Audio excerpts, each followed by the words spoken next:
Welcome to Stella maths channel. இந்த video முழுக்க ஒரு பிகினர்ஸ்க்கான ஒரு வீடியோ தான். அதாவது ரேஷியோ பற்றிய ஒரு ஃபார்முலா, அதோட பேசிக்காக, அதாவது எனக்கு விகிதம்னா என்னன்னு தெரியல, எப்படி வகுக்கிறது எதுவுமே எனக்கு தெரியாது அப்படிங்கிறவங்களுக்காக இது ஒரு பிகினர்ஸ்க்கான வீடியோ தான்.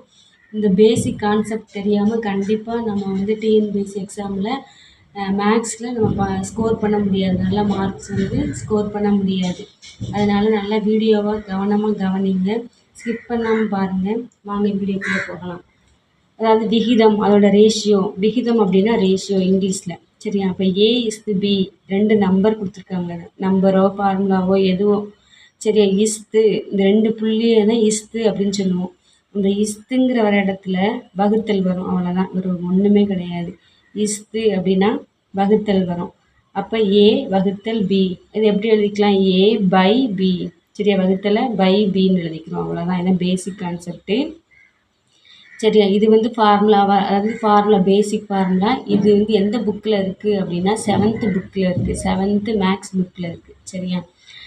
அடுத்து விகித சமம் அப்படின்னா 4 நம்பர் கொடுத்துருப்பாங்க. அதாவது A/B, இங்கே டபுள் இஸ்து வரும், இங்கே வந்து சிங்கிள் இஸ்து தான், இங்கே 2 இஸ்து கொடுத்துருப்பாங்க. 2 இஸ்து அப்படின்னா ஈக்குவல்னு அர்த்தம், சரியா? ஈக்குவல் டு அப்படின்னு சொல்கிறோம்ல, அதுதான் 2 இஸ்து.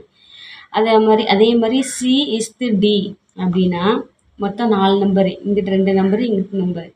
இது ஏன் இப்படி 2 கோடு போட்டிருக்கேன்? கடைசி ரெண்டுக்கு ஒரு கோடு, நடுவில் 2க்கு ஒரு கோடு. ஏன் அப்படின்னா இதை எப்படி எழுதலாம்? இது வந்து விகித சமம், இது விகிதம், சரியா?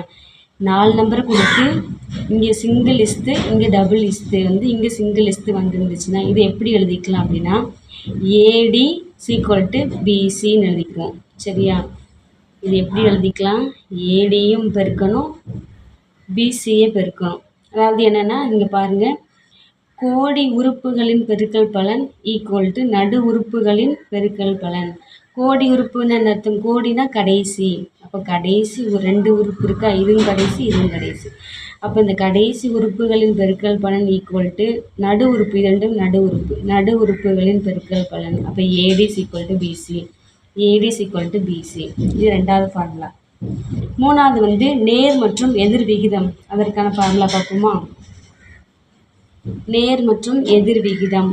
நேர் விகிதம், எதிர் விகிதம், இந்த எல்லாத்துக்கும் ஃபார்முலா பார்த்துட்டு குரூப் 2ல் கேட்ட கொஸ்டின் எடுத்து நம்ம இந்த ஃபார்முலாவை பேஸ் பண்ணி பார்க்க போகிறோம். அதனால் கவனமாக கவனிங்க, ஸ்கிப் பண்ணாமல் பாருங்கள், அப்போ தான் புரியும். நான் மேக்ஸில் நல்ல மார்க் வாங்கணும், ஸ்கோர் பண்ணணும் அப்படின்னு நினைக்கிறவங்க மட்டும் இந்த வீடியோவை பாருங்கள், சரியா? ஃபஸ்ட்டு நேர் விகிதம் அப்படின்னா எக்ஸ்னால் என்னது? ஏதோ ஒரு நம்பர் வந்து இப்போ வந்து ஒரு புத்தகத்தை 20 நிமிஷத்தில் படிக்கிறாரு அப்படிங்கிறது நேர்மாறல்.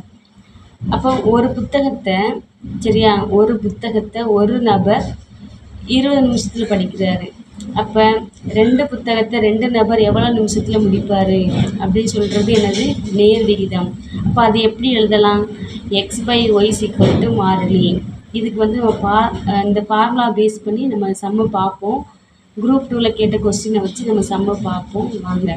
அடுத்து எதிர் விகிதத்துக்கான ஃபார்முலா என்னென்னா அப்படியே ஆப்போசிட்டாக, சரியா? நேர் விகிதம்னா X/Yன்னு போடுவோம், எதிர் விகிதம்னா என்ன போடுவோம்? X/Y போடுவோம். இது பெருக்கல்ல போடுவோம், இது வகுத்தல்ல போடுவோம், அவ்வளோதான். எதிர் விகிதம்னு என்ன அர்த்தம்? ஒரு நபர் வந்து ஒரு புத்தகத்தை 5 நிமிஷத்தில் படிக்கிறாரு. அதே இது 2 நபர் 2 புத்தகத்தை குறைவான நேரத்தில் படிப்பார் அப்படின்னா எப்படி எழுதுறது?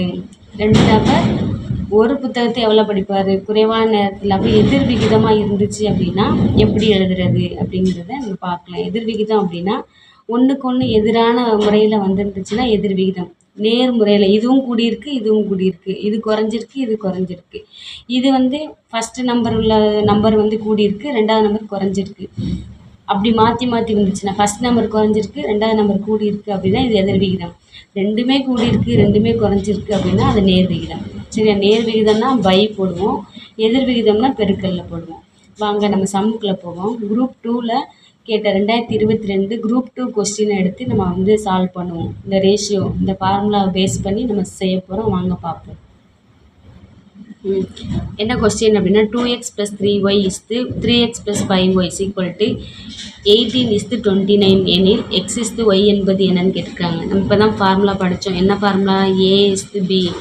இது எப்படி எழுதிக்கலாம்? a/b R a/b. இப்போ இந்த a இஸ்துங்கிற இடத்துக்கு பதிலாக வகுத்தல் போட்டோமா, அதே இதை ஃபாலோ பண்ண போகிறோம். என்ன வரும்? 2x + 3y வகுத்தல் 3x + 5y = 18. இங்கே இருக்கா? இப்போ வகுத்தல் 29. இப்போ என்ன செய்ய போகிறோம்? கிராஸ் மல்டிப்ளை பண்ண போகிறோம். சரியா? கிராஸ் மல்டிப்ளை பண்ணுறோம். அப்போ 29 × 2x + 3y = 18 × 3x + 5y. இப்போ 2 × 29 எவ்வளவு?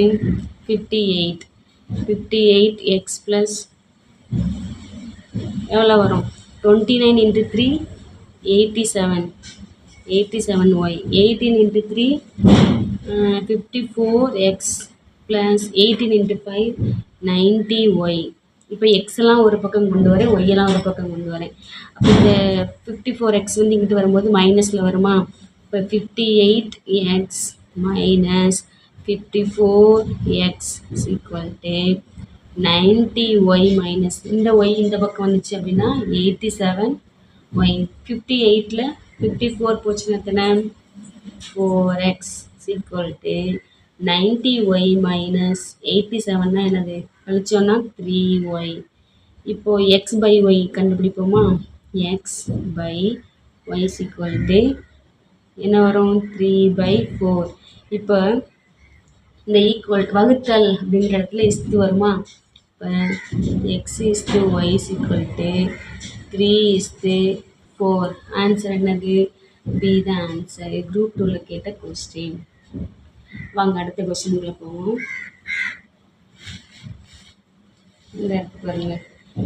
5:6 = x/12. இது எப்படி எழுதிக்கலாம்? இஸ்துங்கிற இடத்துல வகுத்தல் வருமா? 5/6 = x/12. இது அப்படியே கிராஸ் மல்டிப்ளை பண்ணிடலாம். 5 12 60 = 6x.